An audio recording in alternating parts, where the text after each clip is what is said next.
बंदी छोड़ सतगुरु रामपाल जी परमेश्वर जी की जय हो।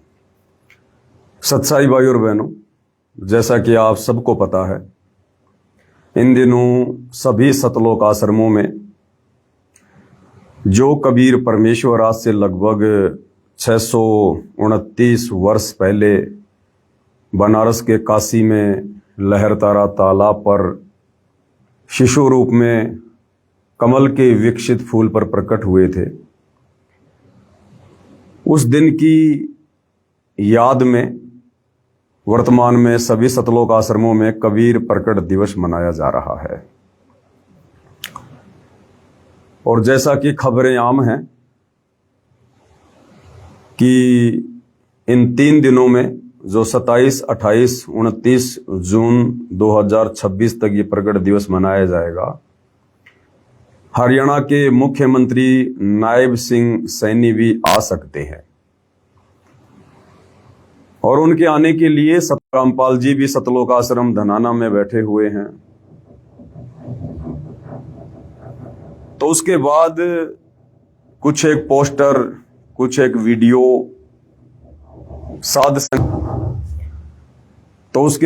कुछ एक वीडियो, कुछ एक पोस्टर साध संगति की तरफ से जारी हुए हैं, जिसमें इस बात का विरोध किया जा रहा है। और इस विरोध को लेके कुछ एक भगत भाई बहनों के दिमाग में हल्की सी शंका है, क्योंकि जो पोस्टर बनाए जा रहे हैं वो पोस्टर हैं, ये मानव जीवन ऐसे खोने का नहीं, जिसमें कहा गया है कि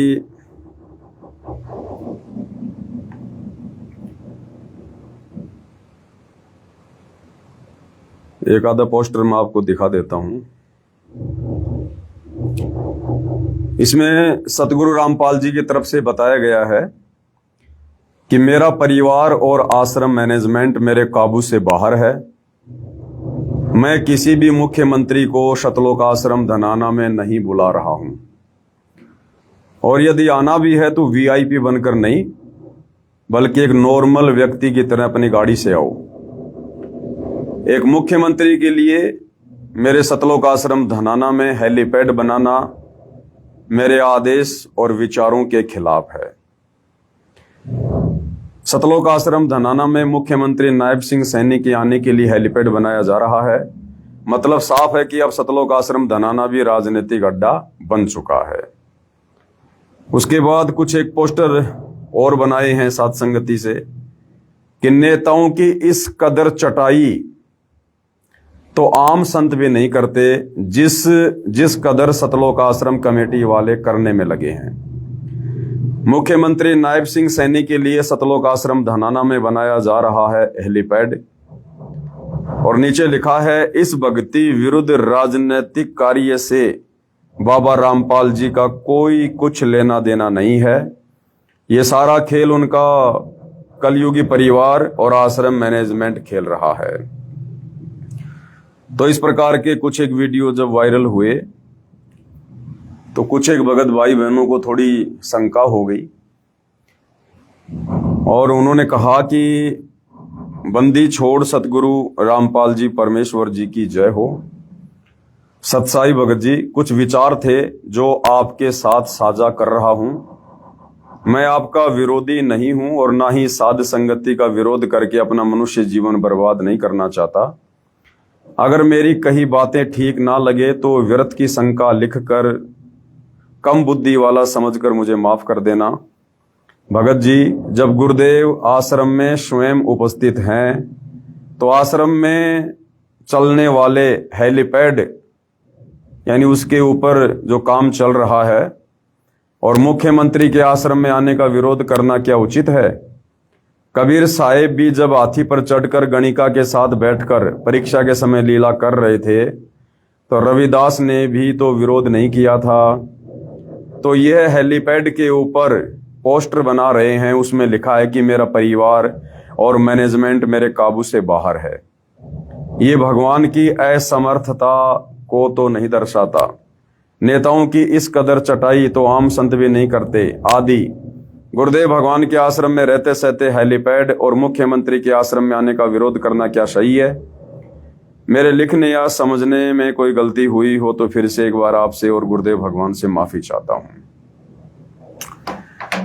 देखो, सबसे पहले तो दास ये क्लियर कर देता है, सतलोक आश्रम धनाना में चाहे हरियाणा का मुख्यमंत्री नायब सिंह सैनी आओ, चाहे देश का प्रधानमंत्री नरेंद्र मोदी आओ, मुझ पवन दास को या साथ संगति से जुड़े किन्हीं भी भगत भाई बहनों को कोई आपत्ति नहीं है, कोई ऑब्जेक्शन नहीं है, बशर्ते वो मुख्यमंत्री या प्रधानमंत्री यदि सत्संग सुनने के लिए आ रहा है, यदि नाम दीक्षा लेने के मकसद से आ रहा है, तो हमें कोई आपत्ति नहीं है किसी भी प्रकार की।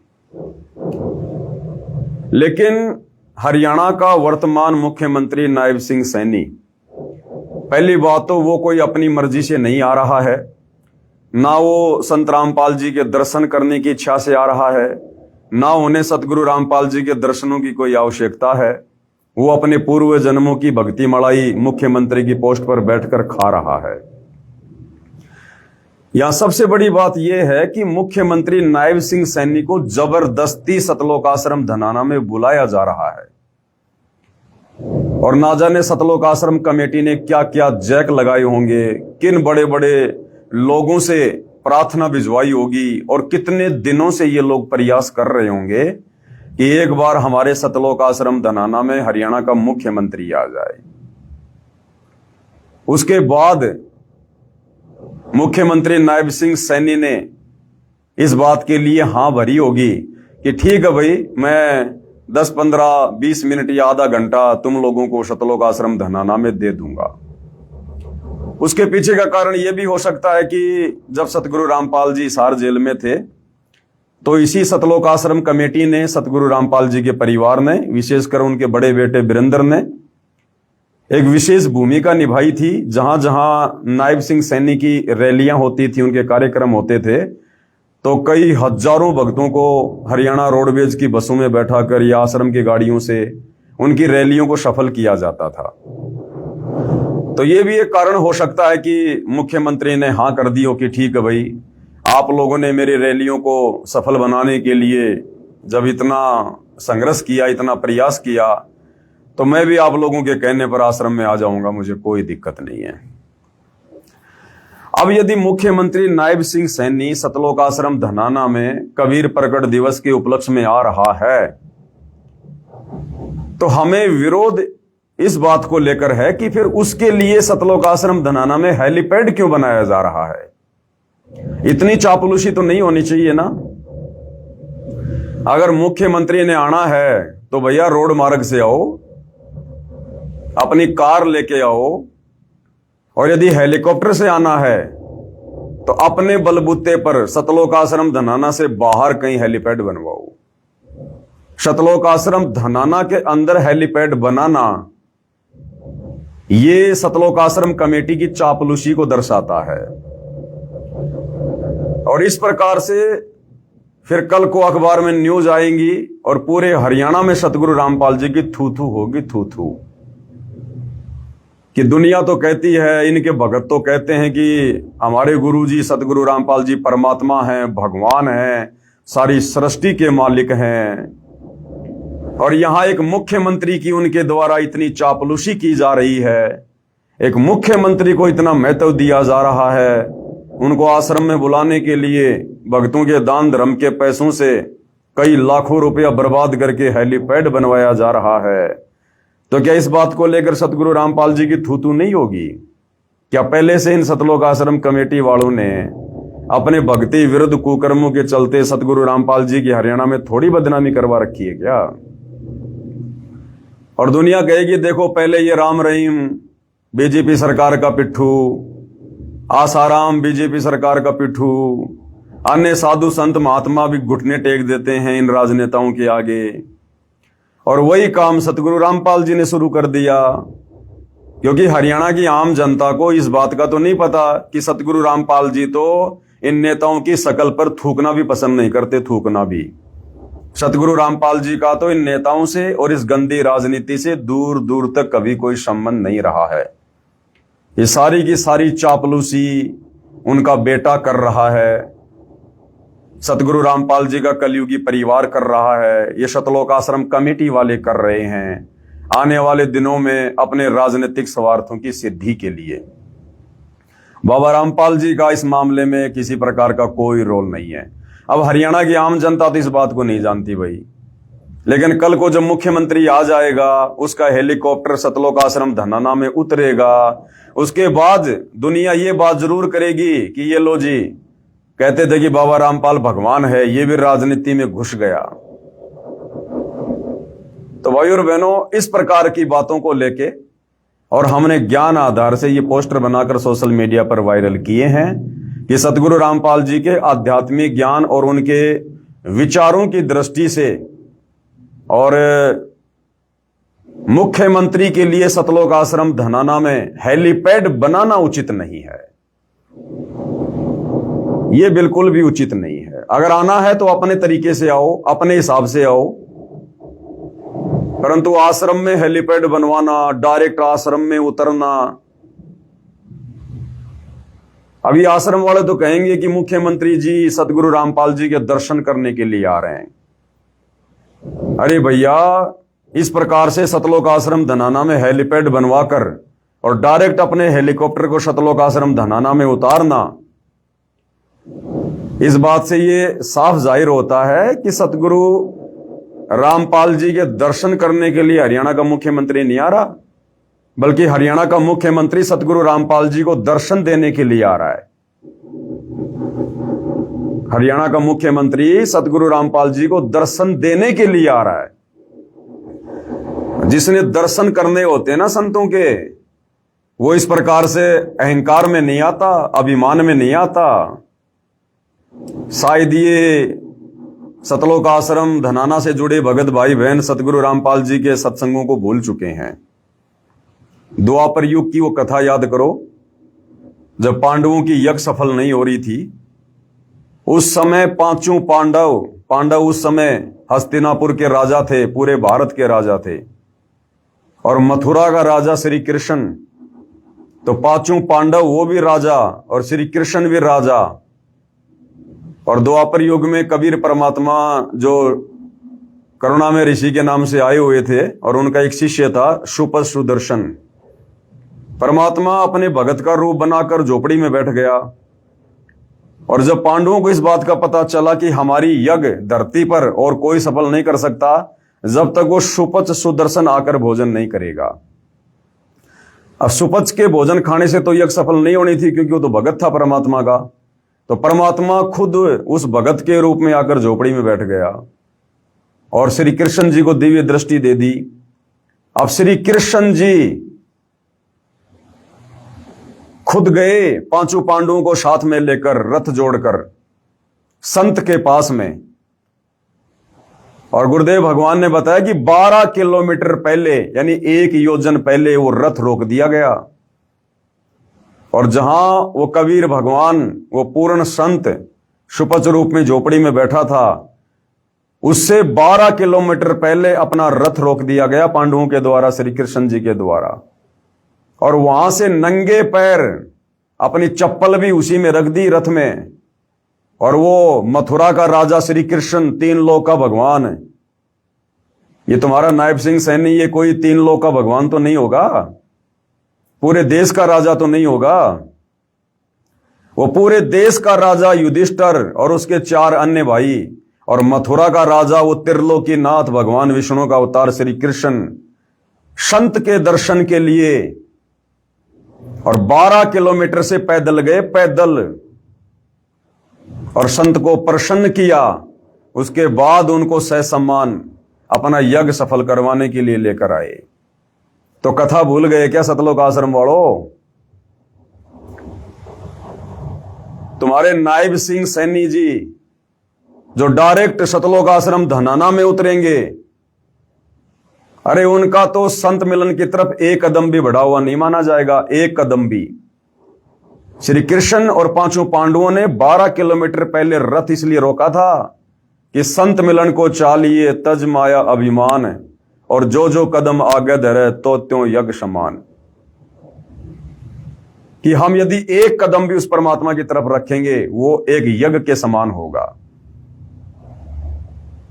और तुम्हारा मुख्यमंत्री नायब सिंह सैनी वो तो डायरेक्ट उस झोपड़ी में अपना हेलीकॉप्टर उतार रहा है, डायरेक्ट सतलोक आश्रम धनाना में अपना हेलीकॉप्टर उतार रहा है। उसका तो एक कदम भी नहीं माना जाएगा, फिर क्यों बुला रहे हो?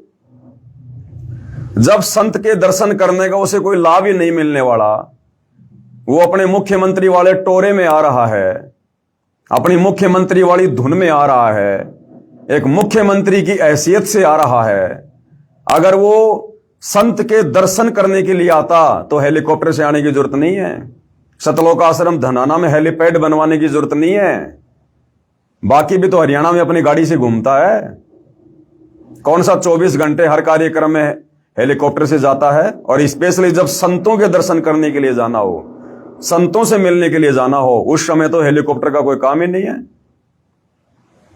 तो इसलिए भाई हम थोड़ा विरोध कर रहे हैं कि भक्ति मार्ग के हिसाब से ये चीजें जो हैं ये उचित नहीं है। अगर आना है तो दास भाव से आओ, दास भाव से। कथा भूल गए भगत? 650 साल पहले नागौर का पीपा राजा और अपने दल बल के साथ में, हाथी घोड़ों के साथ में, उस समय उनके पास हाथी आज का हेलीकॉप्टर बराबर है। आज एक मंत्री के पास में हेलीकॉप्टर उसकी बहुत बढ़िया सवारी है, उस समय राजा के पास में 600 साल पहले हाथी होना हेलीकॉप्टर के बराबर है। तो नागौर का राजा पीपा और पंडित रामानंद जी के आश्रम में गया अपने दल बल के साथ में, हाथी घोड़ों के साथ में, और वहां जाकर कहा कि भाई स्वामी जी से कह दो कि राजा पीपा उनके दर्शन करना चाहता, उनसे मिलने आया है। तो स्वामी जी ने क्या कहा था? पंडित रामानंद जी ने कहा कि कह दो हम किसी राजा वाजा से नहीं मिलते, अगर कोई दास है तो मिल सकता है। तो गुरुदेव ने बताया कि राजा पीपा ने कहा लो भाई ये माया तो यहां भी बाधक बन गई। उसी समय वो हाथी घोड़े सैनिक सब वापस भेज दिए कि जाओ भाई, और फिर कहा कि अब पंडित रामानंद जी से कह दो कि उनका दास उनके दर्शन करना चाहता है। तब जाकर उनको दर्शनों की अनुमति मिली थी, तब जाकर उस दर्शन का लाभ मिलता है। संत के सामने मुख्यमंत्री गिरी नहीं चलती, प्रधानमंत्री गिरी नहीं चलती है। इसलिए हम लोग विरोध कर रहे हैं कि इस प्रकार हेलीकॉप्टर में डायरेक्ट सतलोक आश्रम धनाना में आने से उस हरियाणा के मुख्यमंत्री नायब सिंह सैनी के भी वो कर्म बिगड़ेंगे, क्योंकि उसे तो पता नहीं ना कि ये क्या परम शक्ति बैठी है, ये क्या परम शक्ति बैठी है। ये ब्रह्मा विष्णु महेश भी उस परम पिता परमात्मा सतगुरु रामपाल जी के पैर के नाखून के बराबर नहीं है। और एक हरियाणा का मुख्यमंत्री, क्या हैसियत होती है मुख्यमंत्री की, और वो हेलीकॉप्टर से डायरेक्ट धनाना आश्रम में आके उतर रहा है।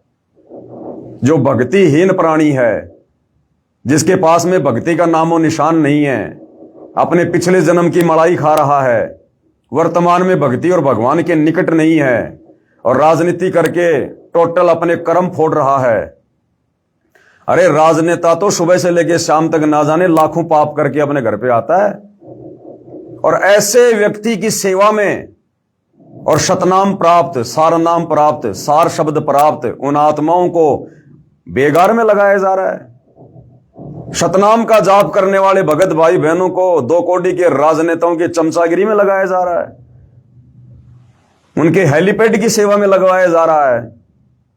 आश्रम के अंदर भगत भाई अपने भगवान की और अपने भगत भाई बहनों की सेवा के लिए जाते हैं, या दुनिया की किसी मुख्यमंत्री प्रधानमंत्री की बेगार करने के लिए जाते हैं? क्या तुम्हारी आंखें फूट गई है सतलोक आश्रम कमेटी वालों? क्या तुम इतने अंधे हो चुके हो तुम? इसलिए भाई हम थोड़ा विरोध कर रहे हैं ताकि भक्तों के कर्म फूटने से बचें, इसलिए विरोध कर रहे हैं। तो भगत जी कह रहे हैं कि इस प्रकार से पोस्टर बनाने से कि भाई जिसमें कहा जा रहा है सतगुरु रामपाल जी की ओर से कि मेरा परिवार और सतलोक आश्रम कमेटी मेरे काबू से बाहर है और मैं किसी मुख्यमंत्री को नहीं बुला रहा। भाई आना है तो आम व्यक्ति की तरह हो, जैसे बाकी दुनिया आ रही है दर्शन करने के लिए। तो भगत जी कह रहे हैं कि इसमें तो गुरु जी असमर्थ जाहिर हो रहे हैं कि मेरा परिवार और आश्रम मैनेजमेंट मेरे काबू से बाहर है। तो देखो भगत जी, आप और हमें पता है सतगुरु रामपाल जी क्या परम शक्ति है, और हमारे हृदय में उनके प्रति कितना सम्मान है, कितना मान है, ये आप और हमें पता है। बाकी भगवान की यहां कोई इज्जत नहीं होती है, ये काल का लोक है। या भगवानों की इज्जत उनके जाने के बाद में होती है, मरने के बाद होती है। जैसे श्री राम की देख लो, श्री कृष्ण की देख लो, अन्य किसी भी महापुरुष के देख लो, जीते जी दुनिया उनको ठंडा पानी नहीं पीने देती है, जाने के बाद उनकी महिमा होती है। तो भगवानों को यहां ना कोई इज्जत से कोई लेना होता है, ना बेइज्जती का उनको कोई डर होता है। और जितनी बेइज्जती बरवाला कांड के माध्यम से वर्तमान समय तक सतलोक आश्रम कमेटी ने सतगुरु रामपाल जी की करवा डाली है, उसके आगे अगर आप इसको बेइज्जती समझते हैं तो ये बेइज्जती तो कुछ भी नहीं है। अब देखो बहुत सारी बातें हैं। अब परमात्मा जी का काल के साथ में एग्रीमेंट है कि परमात्मा जी आप नीचे जाना, अपना ज्ञान समझाना, आप जबरदस्ती किसी के साथ मत करना। जो आपके ज्ञान को माने ठीक है वो आपका, जो आपके ज्ञान को ना माने वो मेरा, उसको छोड़ देना मेरे लिए, मेरे भोजन के लिए। तो भाई परमात्मा जी का यानी सतगुरु रामपाल जी का काल बलि के साथ में एग्रीमेंट है, और उस एग्रीमेंट के तहत परमात्मा असमर्थ होने की भूमिका भी निभाता है। अन्यथा आदरणीय गरीबदास जी ने यह वाणी बोलने की जरूरत नहीं थी कि अनंत कोटि ब्रह्मांड रचे। वो वाणी है ना परमेश्वर की कि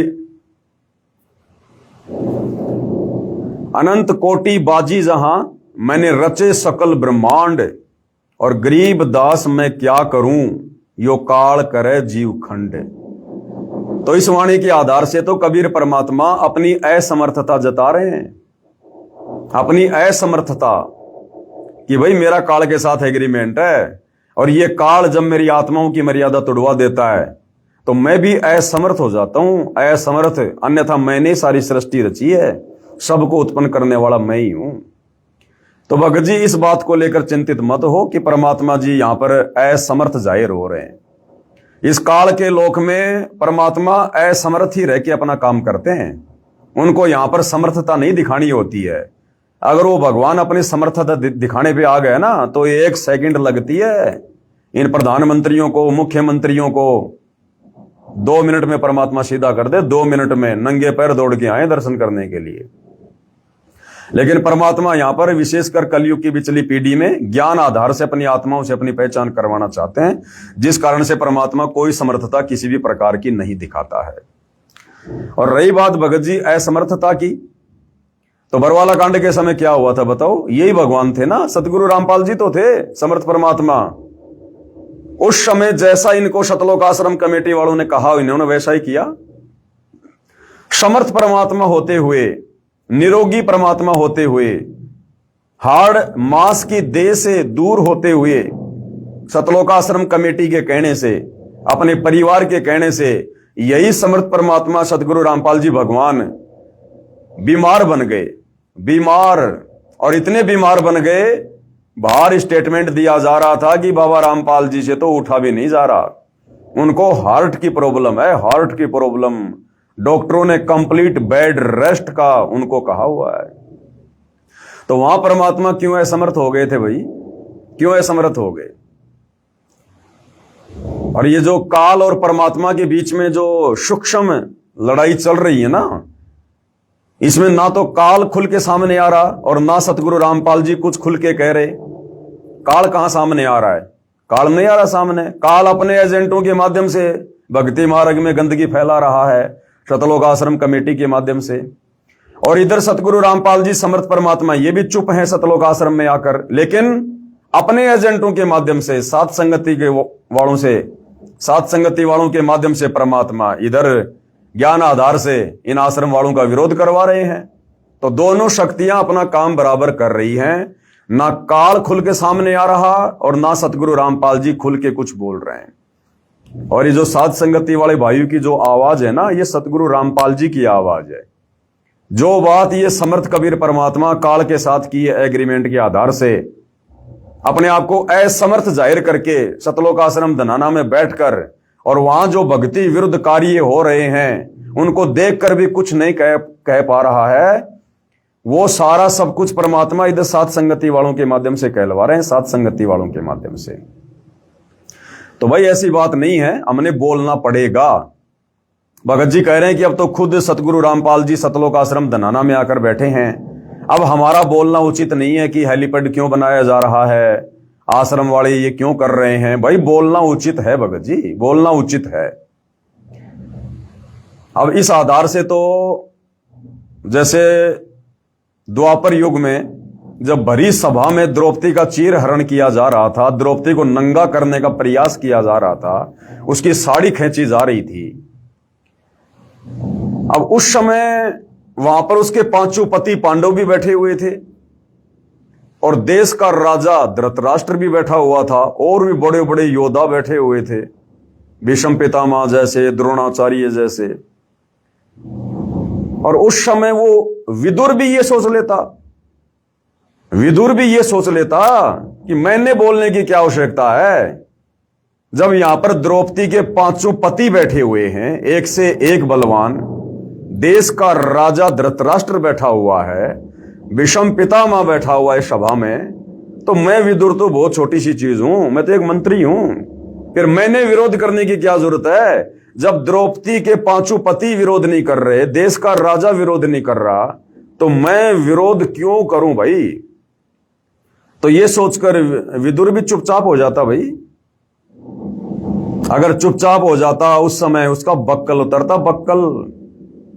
तो इसी प्रकार भगत जी, अगर सतगुरु रामपाल जी भगवान अगर सतलोक आश्रम धनाना में बैठे हैं और यदि फिर उस आश्रम में कुछ उनके ज्ञान विरुद्ध कार्य होंगे और यदि सतगुरु रामपाल जी नहीं बोल रहे हैं, तो फिर आपने सृष्टि रचना से समझना होगा कि जिस प्रकार द्रौपदी को नंगा किया जा रहा था लेकिन उसके पांचों पति पांडव चुप थे, कुछ नहीं बोल रहे थे, जबकि वो तो दुर्योधन की खाल उतार देते, लेकिन वो समर्थ होते हुए भी कुछ नहीं बोल रहे थे। क्यों? क्योंकि वो अपने वचन में बंधे हुए थे।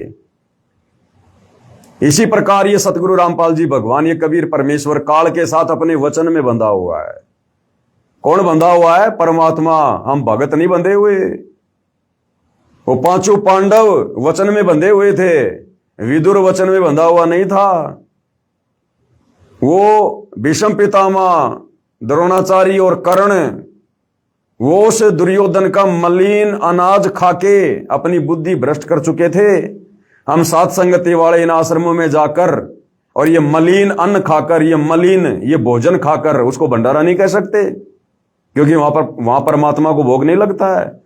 इन आश्रमों में कागज के टुकड़े को, एक कबीर जी की समझे जाने वाली मुर्दा फोटो को, दाढ़ी मूछ वाली फोटो को भगवान मानकर भोग लगता है। इसलिए हम उसको भंडारा नहीं कह सकते, वो भोजन है, केवल भोजन, और उसको खाने से पाप नाश नहीं हो सकते, भगत को सद्बुद्धि नहीं आ सकती।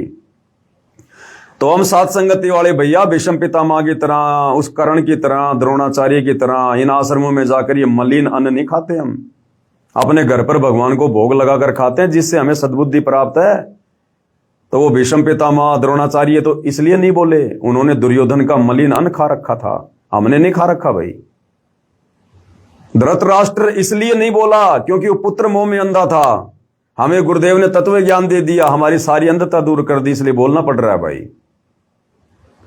तो भाई समर्थ परमात्मा भी अपने वचन में बंधा हुआ है, इसलिए अपने ही परिवार के कुकृत्यों को देखकर सतलोक आश्रम धनाना में बैठकर कुछ नहीं बोल रहा। और बाकी आप लोगों को दिखाई नहीं दे रहा क्या भगत जी?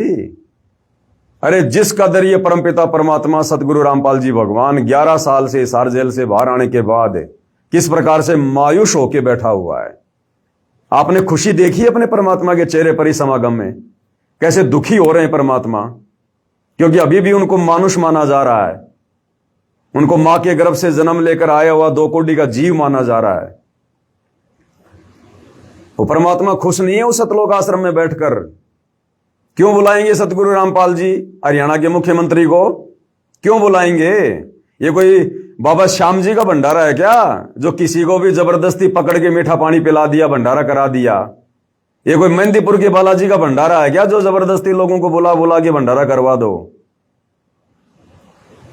क्या आज से पहले सतगुरु रामपाल जी भगवान ने सन 1994 से 2014 तक कितनी बार भंडारे हुए सतलोक आश्रमों में?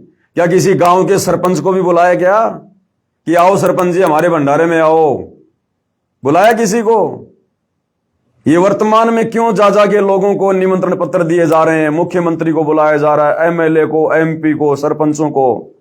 तो बाबा रामपाल जी तो आज भी किसी को नहीं बुला रहे ना। बाबा रामपाल जी ने किसी को आश्रम में बुलाने की जरूरत है? बाबा रामपाल जी ने तो साफ साफ कह रहा कि मेरे आश्रमों की तरफ वो व्यक्ति अपना मुंह करे जिसको भक्ति करनी हो, और पहले हमारा ज्ञान समझो।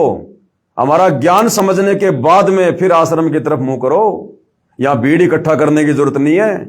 बाबा रामपाल जी ने किसी मुख्यमंत्री को बुलाकर हरियाणा में कोई अपनी पीठ नहीं थपथपानी है।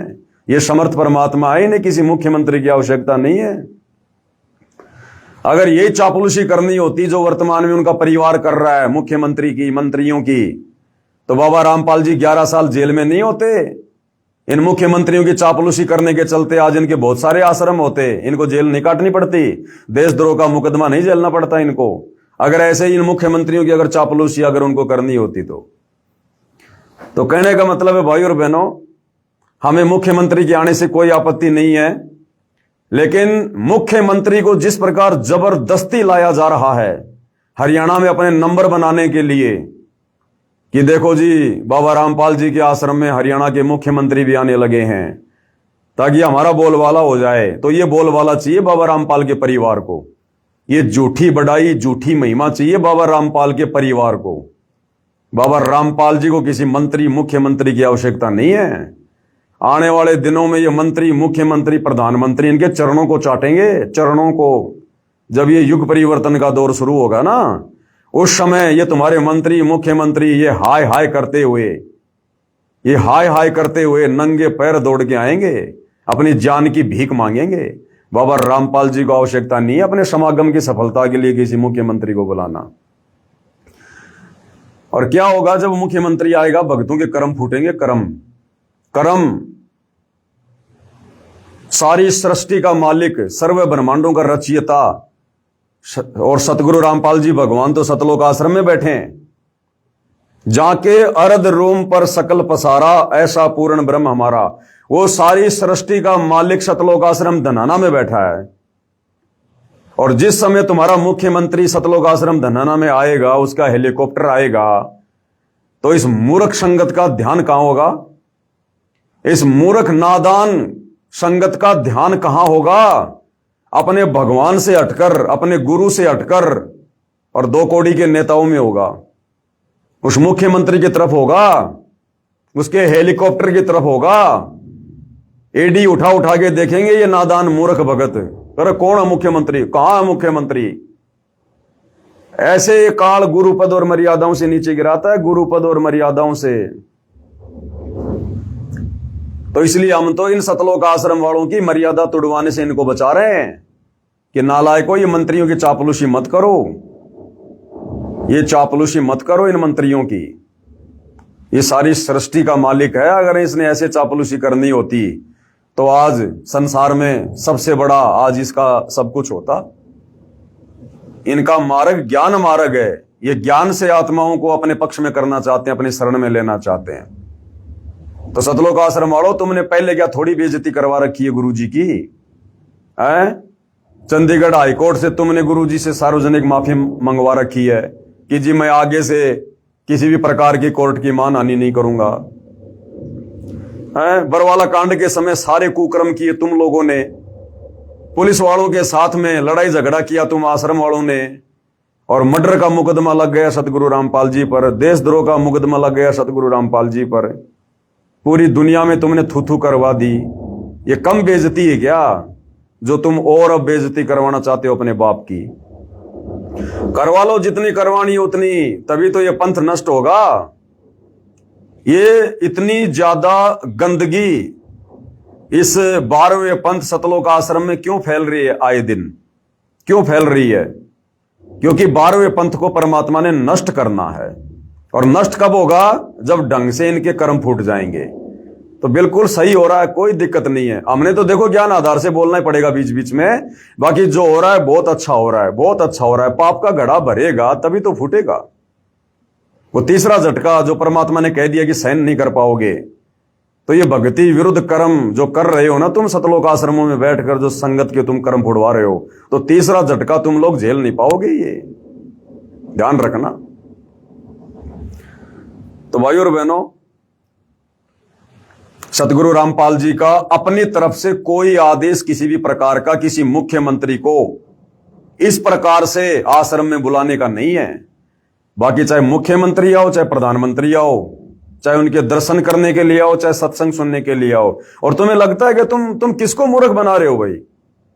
एक राज्य का एक तत्कालीन मुख्यमंत्री, क्या वो सतगुरु रामपाल जी के सत्संग सुनने के लिए आएगा? क्या वो सत्संग सुनने के लिए आएगा क्या सतलोक आश्रम धनाना में? और कहां कर रहे हैं सत्संग सतगुरु रामपाल जी? सतगुरु रामपाल जी ने तो सत्संग करने बंद ही कर दिए। अरे तुम भक्तों को नहीं सुना रहे सत्संग, मुख्यमंत्री को कहां से वो प्रवचन सुनाएंगे? 10 अप्रैल 2026 को जेल से बाहर आए थे, 2.5 महीने होने वाले हैं, ज्यादा हो गए। क्या आज तक सतगुरु रामपाल जी ने सत्संग किया? क्या एक भी सत्संग नहीं किया, एक भी सत्संग। केवल संदेशे दिए 2 या 3 बार, 10-10 मिनट के, 5-5 मिनट के। तो मुख्यमंत्री आ क्यों रहा है जब सतगुरु रामपाल जी ने सत्संग करना ही बंद कर दिया? और देख लो, कल 27 तारीख को समागम था, कोई सत्संग नहीं किया गुरुदेव ने। आज 28 तारीख को भी समागम है, कोई सत्संग नहीं किया गुरुदेव ने। कल 29 तारीख का भी समागम है, कोई सत्संग नहीं करेंगे गुरुदेव, क्योंकि सत्संगों का तुम्हारे ऊपर कोई असर हुआ ही नहीं। जो सत्संग उन्होंने 1994 से जो कर करके छोड़ दिए, उन सत्संगों को सुनकर ही तुम्हारे ऊपर कोई असर नहीं हुआ, लाखों की भीड़ के ऊपर। तो आगे सत्संग करके क्या करेंगे सतगुरु रामपाल जी? और जब भाई गुरुजी सत्संग आश्रम में कर ही नहीं रहे, तो फिर मुख्यमंत्री क्यों आ रहा भैया? क्यों आ रहा फिर मुख्यमंत्री? ना वो सत्संग सुनने आ रहा, ना वो नाम दीक्षा लेने आ रहा, ना उसने भक्ति करनी, ना वो भगत बन सकता। फिर क्यों बुलाया जा रहा है? केवल अपनी महिमा करवाने के लिए, सतगुरु रामपाल जी की बदनामी करवाने के लिए, उनको और ज्यादा दुखी करने के लिए। अरे जब सारी सृष्टि का मालिक आश्रम में बैठा हुआ है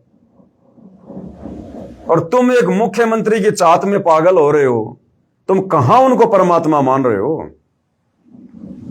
तुम तो as a guest, as a chief guest के रूप में बुला रहे हो उनको, एज ए चीफ गेस्ट के रूप में। क्योंकि सतगुरु रामपाल जी ने तो सत्संग करने छोड़ दिए, तो अब हरियाणा का मुख्यमंत्री आकर सतलोक आश्रम धनाना में भक्तों को प्रवचन सुनाएगा, सत्संग करेगा मुख्यमंत्री आके। अब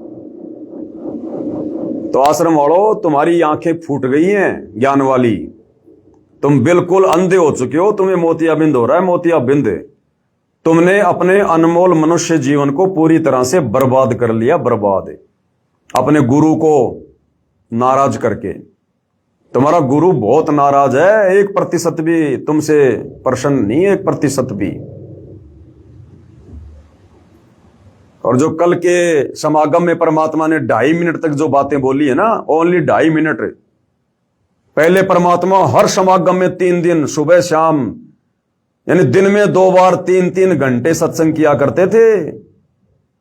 आज से पहले जितने भी समागम हुए हैं, सन 1994 से 2014 तक, वो समागम परमात्मा सत्संग के लिए रखवाया करते थे और कोई मकसद नहीं होता था।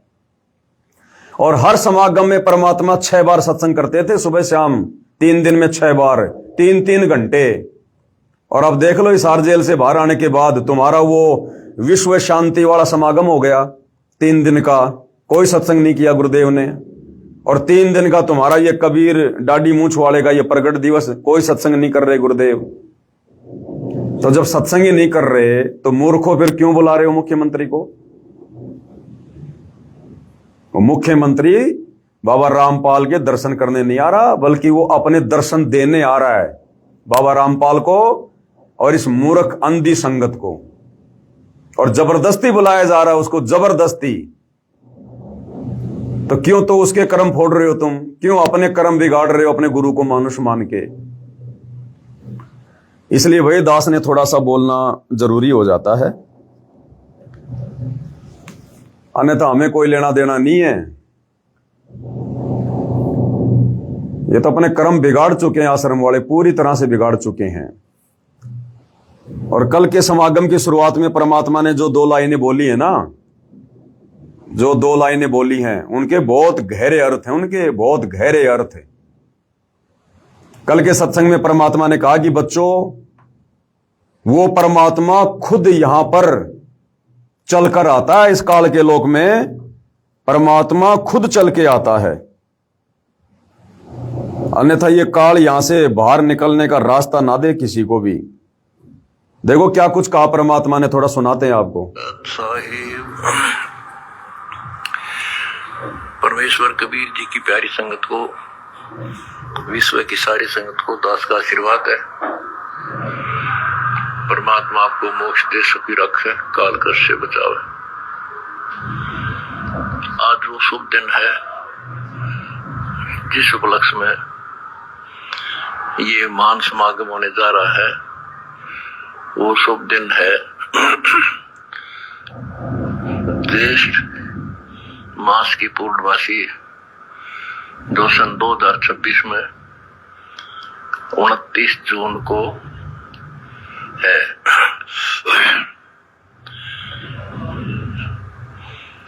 सतगुरु आए दया करी, ऐसे दीन दयाल, बंदी छोड़ बरदास का, जट लगनी प्रतिपाल। बच्चों, परमात्मा ने स्वयं आना पड़ा इस काल के जाल को समाप्त करने के लिए। इतना अज्ञान अंधेरा फैला रखा था कि कहीं पर भी। क्या कह रहे हैं गुरुदेव भगवान की बच्चों, परमात्मा ने खुद आना पड़ा इस काल के लोक में सत्संग करने के लिए। इतना अज्ञान अंधेरा इसने फैला रखा है। 650 साल पहले की बात कह रहे हैं कि 650 साल पहले उस कबीर परमात्मा ने खुद आना पड़ा यहां पर काल के लोक में। इतना अज्ञान अंधेरा काल ने फैला रखा है। अब विचार करो अंध भक्तों, शतलोक आश्रम से जुड़े अंध भक्तों, विचार करो। 650 साल पहले भी कबीर भगवान ने सतलोक से चलकर खुद आना पड़ा काल के जाल को काटने के लिए। इतना अज्ञान, इतना अंधेरा फैला रखा है।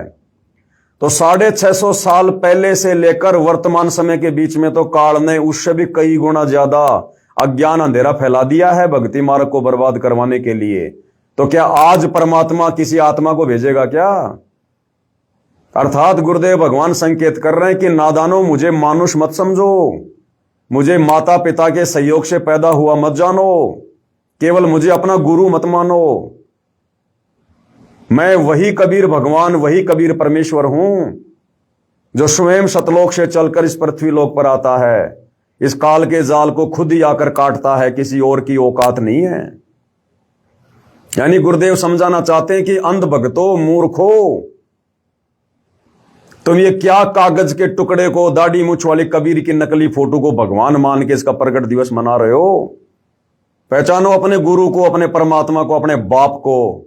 ये समय हाथ से निकल गया तो गधे बन के घूमोगे, यहां पर कुमार लठ मारेगा। क्या तुम अपने आप को जो है तत्वज्ञानी भगत समझ रहे हो? तुम 2 मिनट में निकाल देगा तुम्हारी ये सारी अफलातुनी। ये समझाना चाह रहा है परमात्मा सत्संग के माध्यम से कि हमेशा परमात्मा स्वयं आता है, आज भी आया हुआ है। सच्चे ज्ञान की छींट नहीं थी। तब परमात्मा ने एक भगत की लीला की,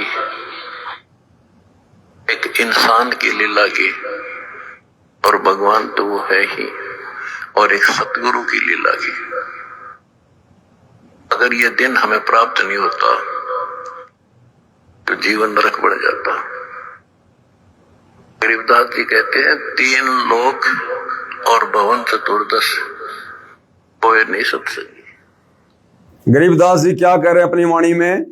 5वें वेद सूक्ष्म वेद में 3 लोक और भवन चतुर्दश कोई नहीं सत्संगी। यानी इस 21 ब्रह्मांड में 3 लोकों में और भवन चतुर्दश में, यानी पूरे 21 ब्रह्मांड में सत्संग करने वाला कोई नहीं है। इसलिए कबीर भगवान खुद सतलोक से चलकर आता है सत्संग करने के लिए। अगर काल के लोक में सत्संग होता तो भगवान ने सिर में दर्द करने की जरूरत नहीं है। तो 21 ब्रह्मांड में सत्संग नहीं है, कोई सच कहने वाला नहीं है, कोई सत्संगी नहीं है। तो सतगुरु रामपाल जी क्या कोई 21 ब्रह्मांड के कोई आम प्राणी है क्या? आम व्यक्ति है क्या? आम जीव है क्या? ये जो सन 1994 से सत्संग कर रहे हैं, सच कह रहे हैं, गरीबदास जी की वाणियों को खोल के रख रहे हैं। तो गुरुदेव कहना चाहते हैं कि नालायक को 21 ब्रह्मांड में कोई सत्संगी नहीं है, और तुम्हारा गुरु 1994 से सत्संग कर रहा है। तो कौन है तुम्हारा गुरु? मां के गर्भ से जन्म लेकर आया हुआ गांव धनाने का रामपाल जाट नहीं है? ये सारी सृष्टि का जाट है। जाट का मतलब क्या होता है? जाट सोई जो पांचों झटकै और खाकी मन को नीचे पटकै। ये अखंड पाठ की वाणियों में परमात्मा ने बताया कि जाट की क्या पहचान होती है। जाट सोई जो पांचों झटकै, काम क्रोध मोह लोभ अहंकार एक झटके में दूर कर दे, वो होता है असल में जाट। और खाकी मन को नीचे पटकै और इस मन की बकवाद को बिल्कुल साइड में कर दे, उसको कहते हैं जाट। तो ये कबीर भगवान बैठा हुआ है, सारी सृष्टि का मालिक है, सतलोक आश्रम धनाना में। और नालायको, तुम एक मुख्यमंत्री के उपग्रह बन के घूम रहे हो, तुम्हें शर्म नहीं आती? हमने सोचा भाई सतगुरु रामपाल जी के लिए कोई हेलीकॉप्टर ला रहे होंगे, भाई बहुत अच्छी बात है। हो सकता है परमात्मा आश्रमों में जाएंगे, अलग अलग आश्रमों में अपने बच्चों को दर्शन देने के लिए, तो हो सकता है भाई लंबा रास्ता है, भाई भगत ये सोच रहे हो भाई हमारे गुरुजी लंबा रास्ता तय करेंगे, ठीक नहीं लगेगा। इसलिए हमने तो ये सोचा कि भाई हो सकता भाई कोई 20-25 करोड़ का आता है, इन्होंने गांव में भी तो दे दिए अनाप शनाप पैसे, फालतू में अन्नपूर्णा मुहिम के तहत इन्होंने बर्बाद कर दिए मोटर पाइप में। हो सकता है 20-25 करोड़ का हेलीकॉप्टर अपने गुरुजी के लिए ला रहे होंगे, इसलिए हम कुछ नहीं बोले। हेलीपैड बन रहा था, बनने तो बहुत अच्छी बात है। अरे बाद में पता चला ये तो मुख्यमंत्री की चापलूसी के लिए बनाया जा रहा है। को भक्तों का दान धर्म का पैसा एक मुख्यमंत्री के सतलोक आश्रम धनाना में आने के लिए बनाया जा रहा है। इसलिए भाई बोलना जरूरी हो जाता है, बोलना जरूरी हो जाता है। इसलिए तो क्या कह रहे परमात्मा? 3 लोक और भवन चतुर्दश कोई नहीं सत्संगी।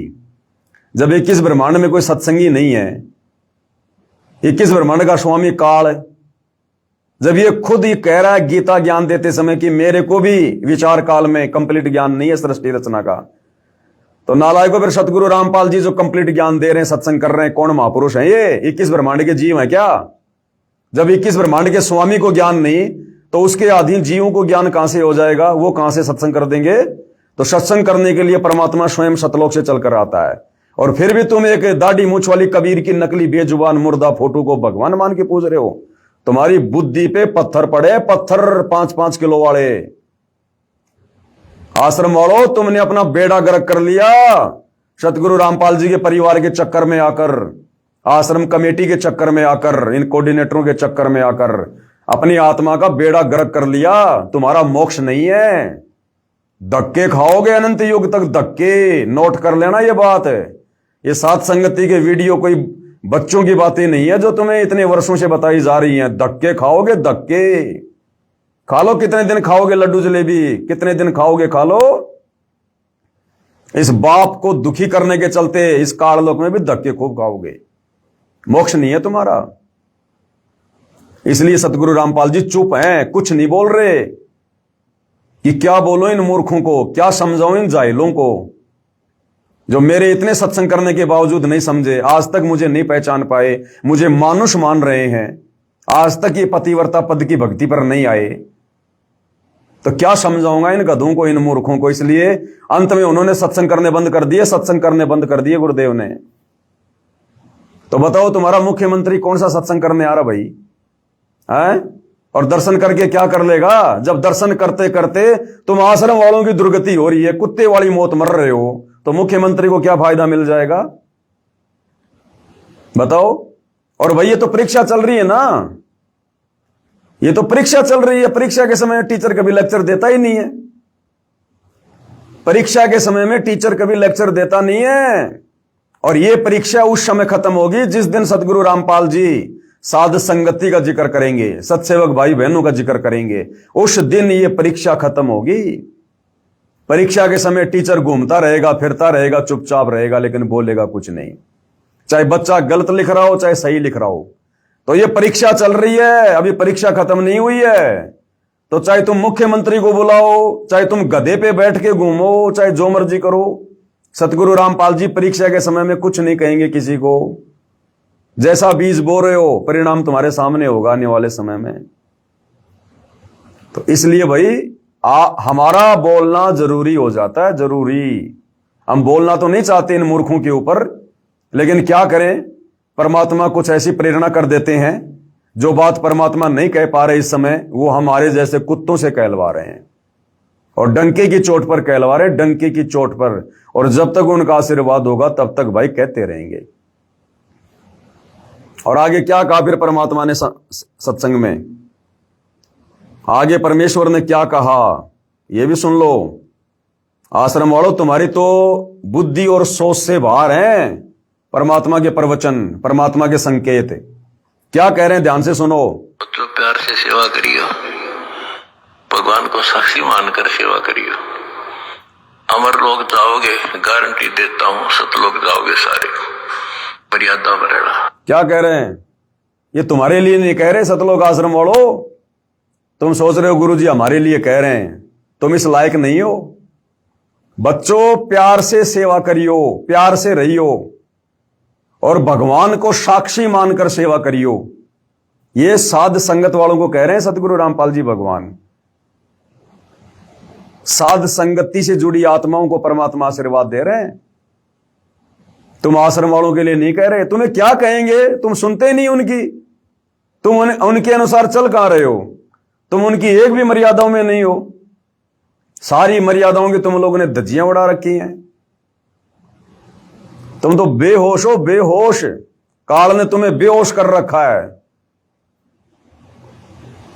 तो ये साध संगति से जुड़ी आत्माओं के लिए, जो मोक्ष के अधिकारी हैं, जो आत्माएं सतलोक जाएंगी, उनको परमात्मा उस सतलोक आश्रम धनाना में बैठकर, उस कुएं में बैठकर संदेशा दे रहे हैं। तो अरे तुम्हें क्या संदेशा देंगे, तुम तो कुएं में पड़े हो, कुएं में। उस सतलोक आश्रम धनाना को परमात्मा ने कुआं कहा, कुआं।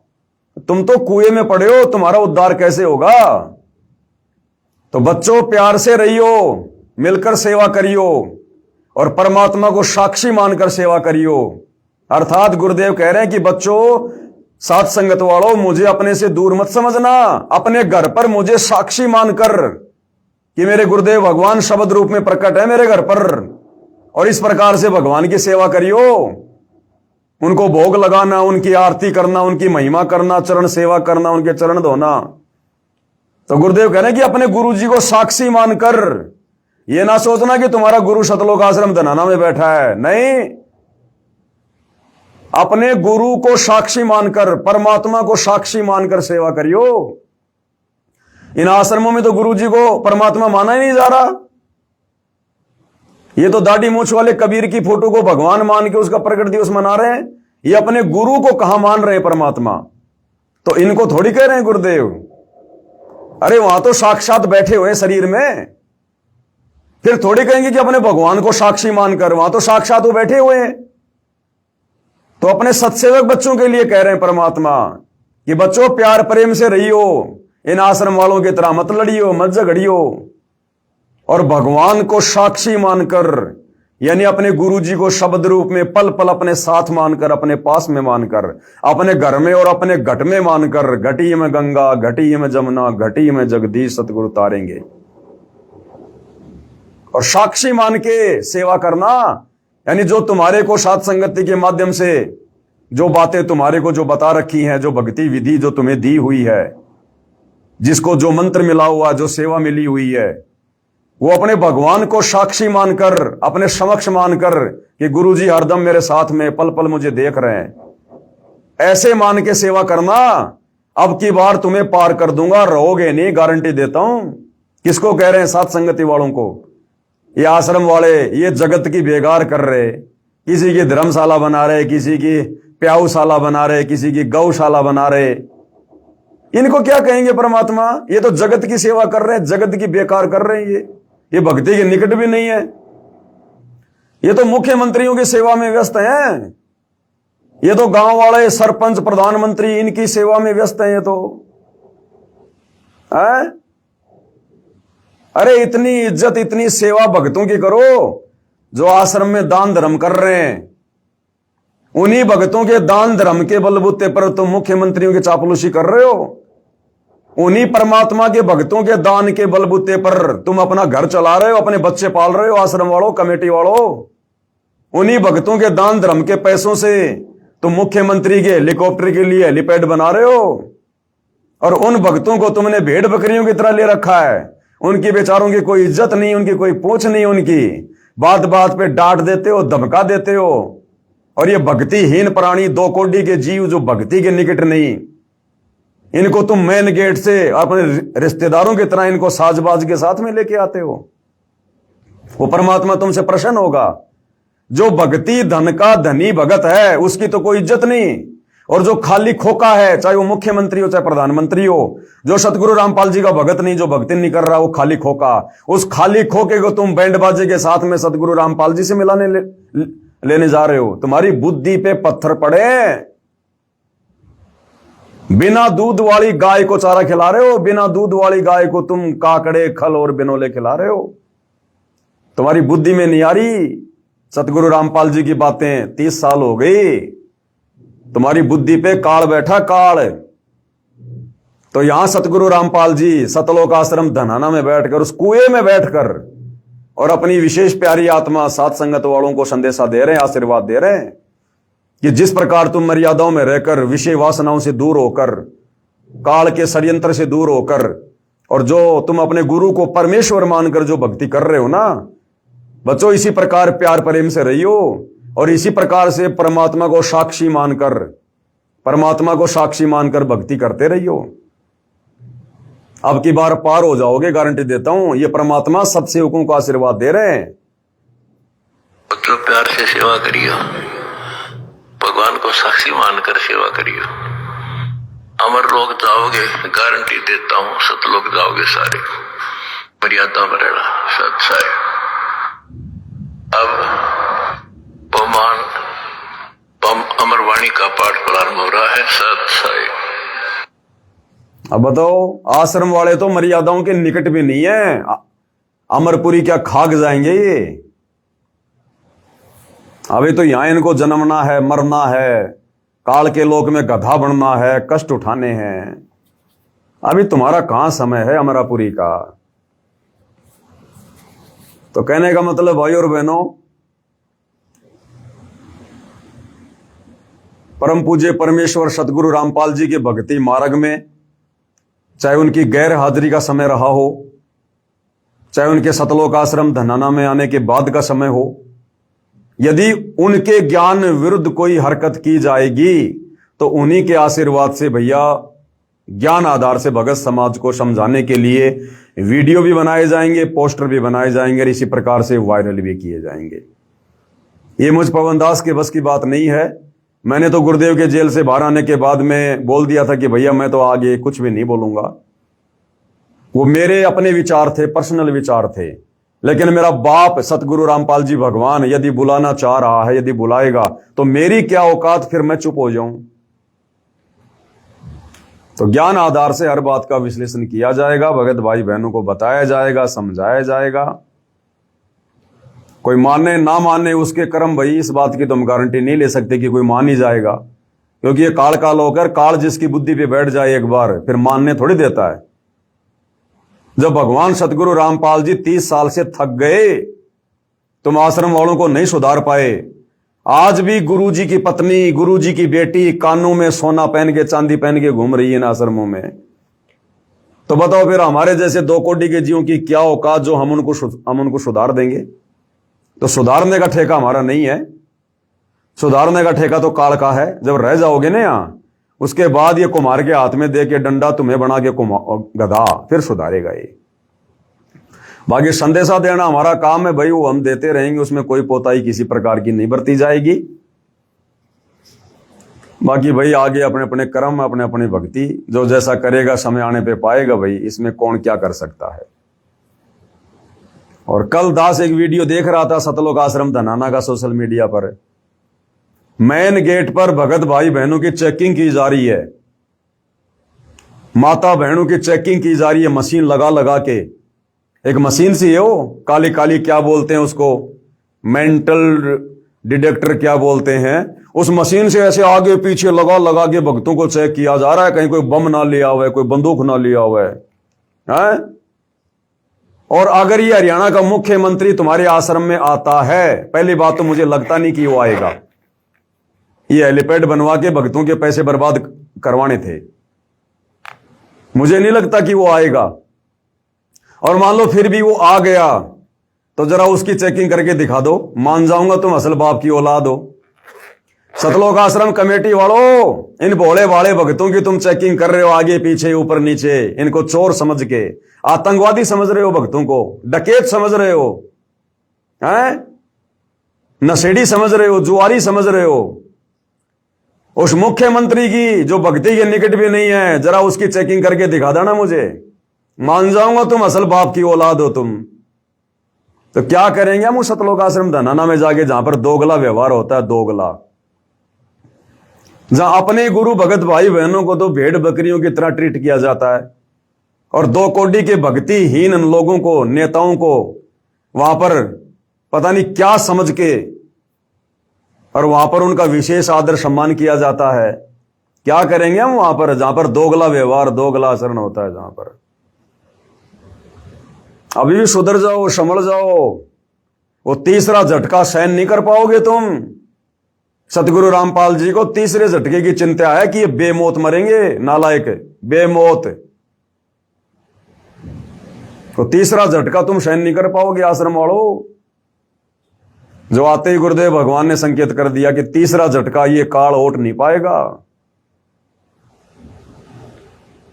ध्यान दे लेना, दुर्गति होगी, भयंकर दुर्गति।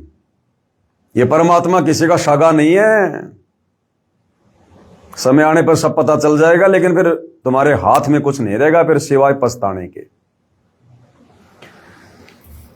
तो भाई और बहनों, अब इनके विषय में और क्या बोलें क्या ना बोलें, वही बात है, भैंस के आगे कितना ही बीन बजा लो उसके असर पड़ता नहीं चवन्नी भर भी। और गधे की आंख में जितना घी डालोगे उतना ही सोचेगा मेरी आंख फोड़ रहा है। तो इन सतलोक आश्रम वालों की, सतलोक आश्रम कमेटी की, सतगुरु रामपाल जी के कलयुगी परिवार की अंधे गधे वाली स्थिति है, अंधे गधे वाली। इन्हें अगर कोई अच्छी बात बताओ तो लगता है बस हमें तो जहर पिला रहा है। परमात्मा कहते हैं, कहूं साची माने बुरी, यही परीक्षा नीच, और जितनी धोए कच्ची दीवार उतनी माचे कीच। ये नीच व्यक्ति की पहचान होती है, उसको जितनी शिक्षा दोगे उल्टा वो दोष मानेगा, बुरा मान जाएगा वो। तो भाई ये थोड़ा ध्यान दे लेना, ये तीसरा झटका तुम सहन नहीं कर पाओगे। जो तुम सोच रहे हो ना गुरुजी आश्रम में आ गए, हम तो सब कुछ कर रहे हैं, गुरुजी कुछ कह ही नहीं रहे, गुरुजी कुछ बोल ही नहीं रहे, ये साथ संगत वाले तो ऐसे चिल्ला रहे थे, ऐसे भौंक रहे थे, हमने तो सारे काम कर दिए, राजनेताओं के तलवे भी चाट लिए, राजनीति भी कर ली, हमने तो खेल के स्टेडियम भी बना लिए, जगत वालों से झूठा भाईचारा भी निभा लिया, सब मर्यादा तोड़ ली, फिर भी गुरुजी कुछ नहीं बोल रहे। गुरुजी अब कुछ बोलेंगे भी नहीं। इस पवन दास ने गुरुदेव के जेल से बाहर आने से पहले बोल दिया था कि अब सत्संग खत्म हो चुके हैं। वो विशेष संदेश जो जेल में बैठकर किए गए थे वो लास्ट थे, लास्ट। अब गुरुजी जेल से बाहर आने के बाद में कोई सत्संग नहीं करेंगे। और दास ये भी कहा करता था कि जेल से बाहर आने के बाद गुरुजी ये पंचायत लेकर नहीं बैठेंगे कि कौन सही कौन गलत है। वो तीसरा झटका जब आएगा ना, अपने आप फैसला हो जाएगा, गुरुजी ने बोलने की जरूरत नहीं है। ये आश्रम वाले अपने आप समझ जाएंगे कि हम किस गलत रास्ते पर चल रहे थे 11 साल से। गुरु के परिवार ने हमारी नैया डुबो दी। ये तुम्हें ऑटोमेटिक पता चलेगा, ऑटोमेटिक। लेकिन उस समय तुम्हारे हाथ में रहेगा कुछ नहीं सिवाय बर्बादी के। और तुम लोग बर्बादी पे बैठे हो, बर्बादी पे, सारे के सारे बर्बाद हो चुके हो। सतगुरु रामपाल जी का परिवार, उनके रिश्तेदार, कोऑर्डिनेटर, आश्रम मैनेजमेंट, और ये जितने भी सतलोक आश्रम है देश विदेश में, और जितने भी लोग जो सतगुरु रामपाल जी के भगत होने के बावजूद साध संगति से नहीं जुड़े हैं, वो सारे के सारे अपना जीवन बर्बाद कर चुके हैं। मोक्ष से इस कलयुग की पिछली पीढ़ी में वंचित हो चुके हैं। ये तुम्हारे परमपिता परमात्मा सतगुरु रामपाल जी के चेहरे की उदासी बता रही है, ये उनकी निराशा बता रही है, निराशा। और जब रिजल्ट आएगा ना, तो रिजल्ट आने के बाद में वो टीचर को बताने की जरूरत नहीं पड़ती है। जब रिजल्ट आता है, अखबार में आता है, बच्चे अपने आप देख लेते हैं कौन फेल हुआ कौन पास हुआ, वो टीचर नहीं बताता। तो इसी प्रकार 11 साल से तुमने जो कुकर्म किए और वर्तमान में जो कुकर्म तुम कर रहे हो ना, ये रिजल्ट तीसरे झटके में तुम्हारी आंखों के सामने होगा। सतगुरु रामपाल जी ने बताने की जरूरत नहीं है कौन फेल होगा कौन पास होगा, साथ संगत वाले गलत थे या आश्रम वाले सही थे। ये तीसरे झटके में ऑटोमेटिक पता चलेगा, ऑटोमेटिक अपने आप पता चल जाएगा। रोगे खून के आंसू, रोगे खून के आंसू। अभी तक सतगुरु रामपाल जी साथ संगति का जिक्र क्यों नहीं कर रहे? क्यों मुझ पवन दास का जिक्र क्यों नहीं कर रहे? जबकि हिसार जेल में 11 साल में कोई सैकड़ों बार जिक्र किया, पुस्तकें लिख दी, ऑडियो वीडियो, और अब 3 महीने को होने आ रहे हैं जेल से बाहर आने, 3 महीने होने को आए, आज तक गुरुदेव ने जिक्र नहीं किया। क्यों नहीं करेंगे? जिस दिन जिक्र करेंगे उस दिन सतलोक आश्रम वालों तुम खून के आंसू रोगे, खून के आंसू, कि हम साथ संगति को क्या समझ रहे थे और साथ संगत वाले क्या निकले। फिर तुम्हारे हाथ में कुछ नहीं आएगा, मोक्ष नहीं करवा पाओगे। बाकी ये जो तुम दान धर्म कर रहे हो ना, ये जो जगत की सेवा कर रहे हो, अन्नपूर्णा मुहिम में दुनिया की बेगार कर रहे हो, इस दान धर्म के बदले परमात्मा अगली बार मनुष्य जन्म देके तुम्हें सेठ बना देगा, लेकिन मोक्ष नहीं है। और वर्तमान में तुम इन सतलोक आश्रम में जाकर जो भी दान धर्म कर रहे हो ना, ये भूल जाना कि हम अपने गुरु जी को कर रहे हैं। तुम्हारे गुरु ने तो तुम्हारे से दान धर्म लेना बंद कर लिया।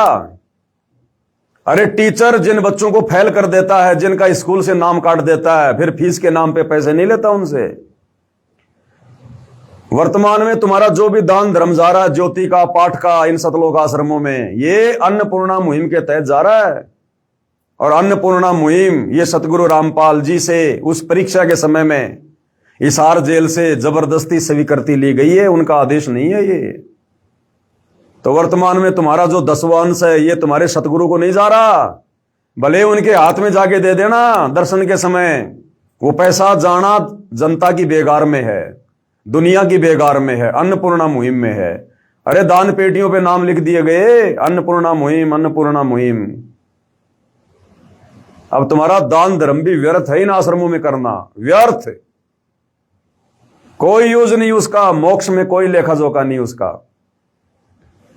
अब जैसा तुम कर्म करोगे वैसा तुम्हें यही काल के लोक में परमात्मा देता रहेगा। 2, 4, 5 मनुष्य जन्म तुम्हें मिल जाएंगे, बढ़िया बढ़िया अपना जितना भी दान धर्म किया अपना खा लोगे, और फिर तुम्हारी दुर्गति का खेल शुरू होगा, तुम्हारी दुर्गति का। ये परमात्मा कोई बालक है क्या जो 11 साल से हिसार जेल में बैठ के आया है? किसी ने जबरदस्ती बैठाया था क्या? किसी के दबाव में बैठा था क्या? ये तुम्हें नींबू की तरह निचोड़ने के लिए कि जो ज्ञान मैंने 25 साल से दिया है, उस ज्ञान के ऊपर ये कितने खरे उतरते हैं। इस ज्ञान को इन्होंने कुछ आत्मसात किया है, या फिर इन कोऑर्डिनेटरों की, मेरे परिवार की देखा देखी भेड़ चाल में चलते रहेंगे। ये संगत को नींबू की तरह निचोड़ने के लिए परमात्मा जेल में बैठा था और निचोड़ के आ गया। अब तो परिणाम आना बाकी है, उस दिन का इंतजार करो, परिणाम आना बाकी है। तो भैया जिस दिन परमात्मा साथ संगति का जिक्र करेंगे उस दिन सतलोक आश्रम कमेटी का, इनका तो नामो निशान मिट जाएगा, नामो निशान। ध्यान रख लेना, रोगे फिर तुम ऊपर हाथ खड़े करके, तुम्हारे हाथ में कुछ नहीं आएगा। तो भाई और बहनों, जो कुछ एक भगत भाई बहनों की शंका थी कि भाई अब तो गुरुजी आश्रम में बैठे हैं, अब आश्रम वाले चाहे हेलीपैड बनाओ चाहे जो मर्जी करो, हमें बोलने की क्या जरूरत है? अगर हम इस प्रकार से लिखेंगे कि भाई मेरा परिवार, आश्रम मैनेजमेंट मेरे काबू से बाहर है, तो गुरुजी की असमर्थता जाहिर होगी। तो भगत जियो, ऐसी कोई बात नहीं है, समर्थ तो समर्थ ही रहेगा।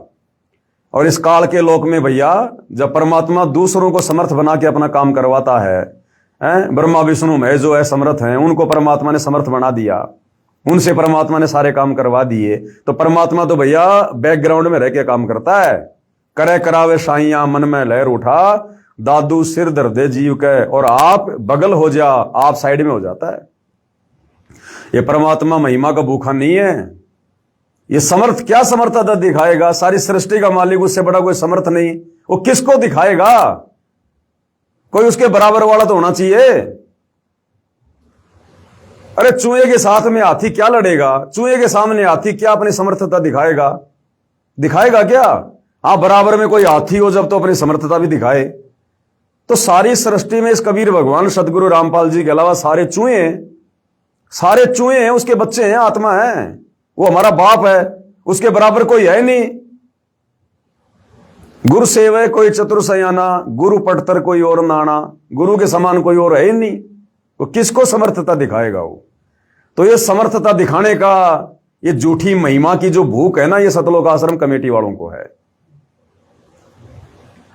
ये सतलोक आश्रम कमेटी वाले, सतगुरु रामपाल जी के परिवार वाले इस बात को लेकर अपने आप को खुश नसीब नहीं समझते कि हमारे पूज्य गुरुदेव सारी सृष्टि के मालिक है, ये भगवान है, ये परमात्मा है।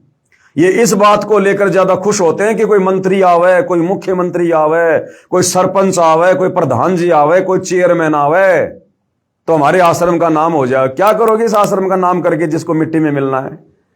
ये फूट जाएंगे तुम्हारे आश्रम फाश्रम सारे के सारे, तीसरे झटके में कुछ लेना देना नहीं है। ये परमात्मा नामो निशान मिटा देगा इन मिट्टी के ढेरों का।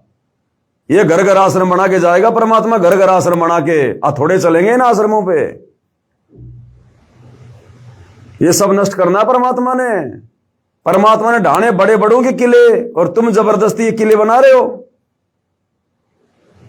इस भक्ति मार्ग में परमात्मा पाखंड के लिए नामो निशान भी छोड़ के नहीं जाएगा।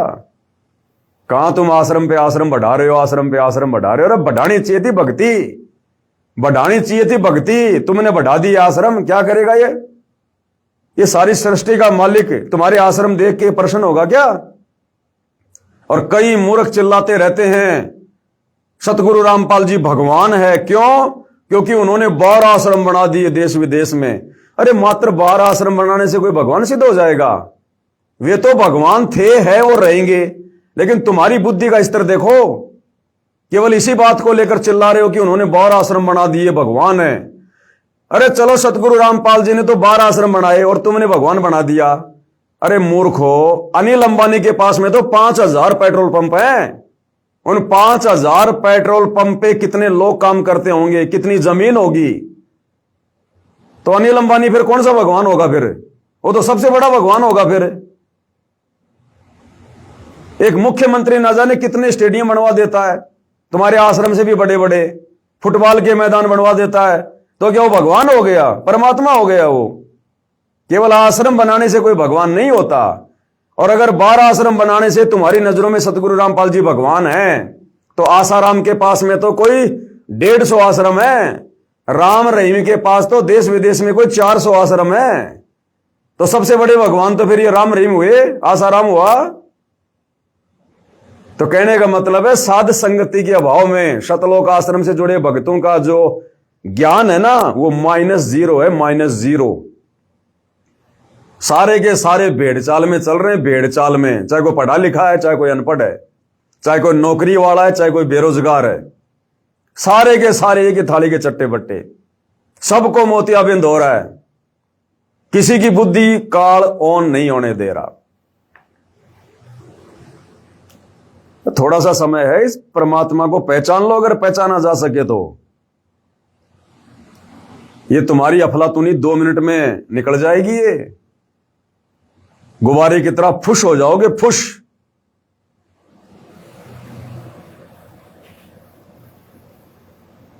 तो अगर कल मुख्यमंत्री आ जाता है तो फोड़ लेना अपने कर्म ढंग से, उनका स्वागत करके, हैं, एडी उठा उठा के, उसका चेहरा देख के। क्योंकि आश्रम में तो माई इंद्रो का बेटा बैठा है, रामपाल गांव धनाने का जाट, जो 8 सितंबर 1951 को तुम लोगों के अनुसार जेल में लिपट के आया था। हैं, वो तो जीव है, तुम्हारे जैसा ही है। असली भगवान तो कल आएगा हेलीकॉप्टर में, सतलोक आश्रम धनाना में। वो है तुम्हारा भगवान, जिसके लिए तुम इतने दिनों से बेगार कर रहे हो। अरे भेड़ चाल में चलने वालों, तुम्हें जैसा बता दिया जाता तुम वैसा ही करने लग जाते हो। जो आश्रम कमेटी ने कह दिया तुम वैसा ही करने लग जाते हो। अरे वाह रे वाह।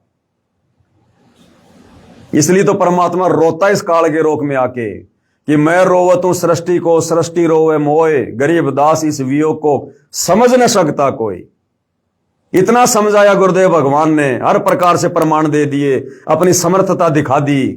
और फिर भी ये आंखों के अंधे गधे साक्षात सारी सृष्टि के मालिक को नहीं पहचान पा रहे अपने गुरु के रूप में। और एक दाढ़ी मूछ वाली कबीर की नकली फोटो को, कागज के टुकड़े को, 10 पैसा जिसकी औकात नहीं, उसको परमात्मा मान के पूज रहे हो, उसका तुम प्रगट दिवस मना रहे हो। ए मूर्खो, इसलिए तुम्हारा बाप दुखी है आश्रम में बैठकर, मायूस है, निराश है कि कहां फंस गया निकम्मों के बीच में आके मैं। इतना ज्ञान 26 साल से अगर मैं किसी गधे को देता, वो भी सतलोक जाने के लिए तैयार हो जाता, और इन मूर्खों के कुछ भी पल्ले नहीं पड़ा। तो ये परमात्मा थोड़ा बहुत जो खुश है ना, ये अपने सत्सेवक बच्चों को देखकर है, उनके ज्ञान आधार को, उनके भक्ति भाव को देखकर है। थोड़ा बहुत परमात्मा जो खुश भी हो रहा है ना कभी कभी, ये तुम लोगों की ये शकल देख के प्रसन्न नहीं हो रहा। वो परमात्मा अपने पोता पोती बेटा बेटी को देख के प्रसन्न नहीं हो रहा, जो इस काललोक में चक्कर काट रहे हैं। तुम आश्रम वाली संगत को देख के परमात्मा प्रसन्न नहीं हो रहा। उनके सत्सेवक बच्चों के घरों में जो उनको परमेश्वर मानकर सुबह शाम पूजा जा रहा, सेवा की जा रही है, ज्ञान आधार से दृढ़ रहकर भक्ति कर रहे हैं, ये उनकी दृढ़ता को देखकर, उनके विश्वास को देखकर जी रहा परमात्मा। अन्यथा तुम्हारी तरफ से तो कब का सतलोक जा चुका है, कब का। तुम आश्रम वालों की तरफ से तो परमात्मा कब का सतलोक जा चुका है। तुम्हें तो तुम्हारा संस्कार मिल रहा है और कुछ नहीं। तो मूर्खो, धक्के खाते रह जाओगे, यहीं पे कोई लेना देना नहीं है। 4 दिन का खेल है ये। ना ये तुम्हारे कोऑर्डिनेटर काम आएंगे, ना ये मुख्यमंत्री काम आएगा, ना गुरु का बेटा बेटी काम आएंगे। धक्के खाओगे या धक्के, गधे बन के कुमार मारेगा लठ। सच्ची बात कड़वी होती है, और भैया कड़वी बात कहनी पड़ेगी जब तक गुरु जी का आशीर्वाद है। बाकी तुम्हारी मौज, तुम्हारी मर्जी भाई, करते रहो जो मर्जी। और देखो, इस पवन दास के लिए कह रहे, पवन दास की दुकान फेल हो जाएगी, ये हो जाएगा, कल को गुरुजी आ जाएंगे। आ गए गुरुजी, 3 महीने हो गए, पवन दास की दुकान तो ऐसे चल रही है। पवन दास की सेहत पे तो कोई फर्क नहीं पड़ रहा, किसी भी प्रकार का कोई फर्क नहीं पड़ रहा। बढ़िया दुकान चल रही है, बढ़िया जी रहे हैं, बढ़िया भक्ति कर रहे हैं, पहले से कहीं ज्यादा भाई बहन साथ संगति से जुड़ रहे हैं, और किसी के ऊपर कोई फर्क नहीं पड़ रहा। ना साथ संगति से जुड़ा कोई भगत भाई आश्रम में जा रहा है, कोई दिक्कत नहीं है। सबको अपने गुरुदेव भगवान पर विश्वास है। समय आने पर परमात्मा जी के दर्शन भी करेंगे, साक्षात परमात्मा जी से उपदेश भी लेंगे, आगे के मंत्र भी लेंगे। समय आने पे सारे काम होंगे। तो भैया यहां तो किसी का कुछ नहीं बिगड़ा, साथ संगत वालों का। और जब तक गुरु को परमात्मा मानकर भक्ति कर रहे हैं, कुछ बिगड़ेगा भी नहीं। ये भी तुम नोट कर लो। तुम लोग ही भोग भोग के रह जाओगे।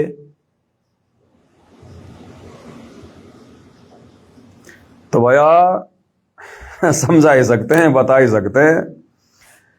बाकी परमात्मा कहते हैं, सकल पदार्थ है जग माही, कर्महीन नर पावत नाई।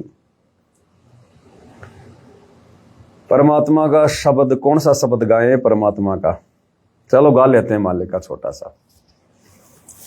बंदी छोड़ सतगुरु रामपाल जी परमेश्वर जी की जय हो। मानत ना मन मोरा साधु, मानत ना मन मोरा रे, मानत ना मन मोरा साधु, मानत ना मन मोरा रे। बार बार सतगुरु समझावे, जग में जीवन थोड़ा रे। बार बार सतगुरु समझावे, जब जग में जीवन थोड़ा रे। मानत ना मन मोरा साधु, मानत ना मन मोरा रे। बार बार सतगुरु समझावे, जग में जीवन थोड़ा रे। बार बार सतगुरु समझावे, जग में जीवन थोड़ा रे। भाई इस काया का गर्भ न करियो, के काला के गोरा रे। इस काया का गर्भ न करियो, के काला के गोरा रे। बिना भजन कुछ काम न आवे, चाहे इत्र छिड़को चारों ओर रे। बिना भजन कुछ काम न आवे, चाहे इत्र छिड़को चारों ओर रे। मानत ना मन मोरा साधो, मानत ना मन मोरा रे। बार बार सतगुरु समझावे, जग में जीवन थोड़ा रे।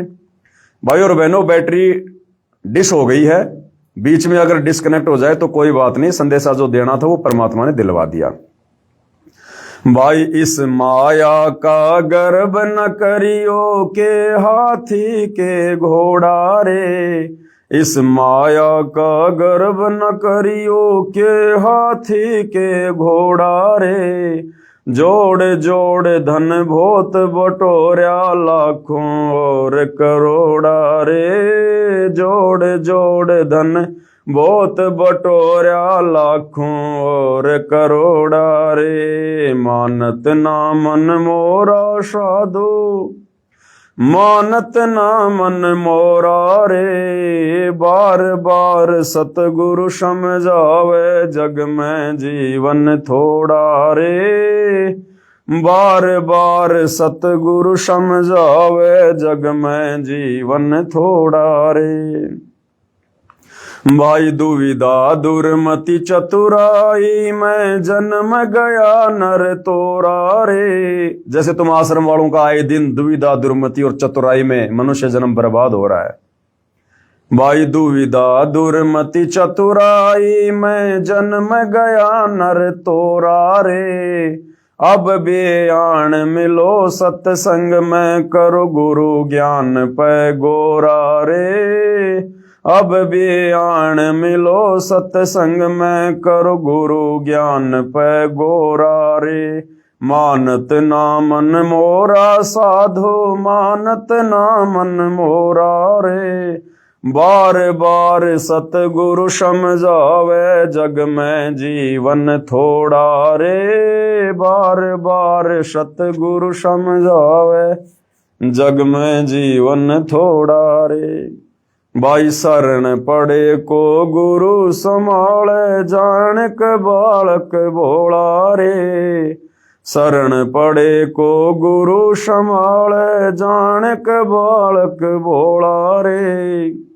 कहे कबीर चरण चित राखो, जो सुई में डोरा रे। कहे कबीर चरण चित राखो, जो सुई में डोरा रे। मानत ना मन मोरा साधु, मानत ना मन मोरा रे। बार बार सतगुरु समझावे, जग में जीवन थोड़ा रे। पवन भाई, आप रामपाल तो नहीं बन सकते हैं, तो आप क्यों गुमराह कर रहे हो? अरे हम यदि उनके चरणों की धूल बन जाएं तो भी हमारा परम सौभाग्य। हम उनको यदि उनका गुलाम भी अच्छे से साबित कर दें तो भी हमारा परम सौभाग्य। बहन जी, तुम क्या पदवी दे रही हो बहन जी? क्यों अपने कर्म फोड़ रही हो? कहां इस 2 कौड़ी के मिट्टी के पुतले पवन दास को, टट्टी पेशाब के कोथड़े को सतगुरु रामपाल जी से तुम तुलना कर रही हो? बुद्धि भ्रष्ट हो गई बहन तुम्हारी, बुद्धि भ्रष्ट। सतलोक आश्रम के लड्डू जलेबी खाके, मलिन अन्न खाके, गुरु को मानुष मान के तुम्हारी बुद्धि भ्रष्ट हो गई। ये पवन दास यदि अपने आप को सतगुरु रामपाल जी का गुलाम भी यदि साबित ढंग से अगर वो कर दे तो भी मेरा परम सौभाग्य होगा।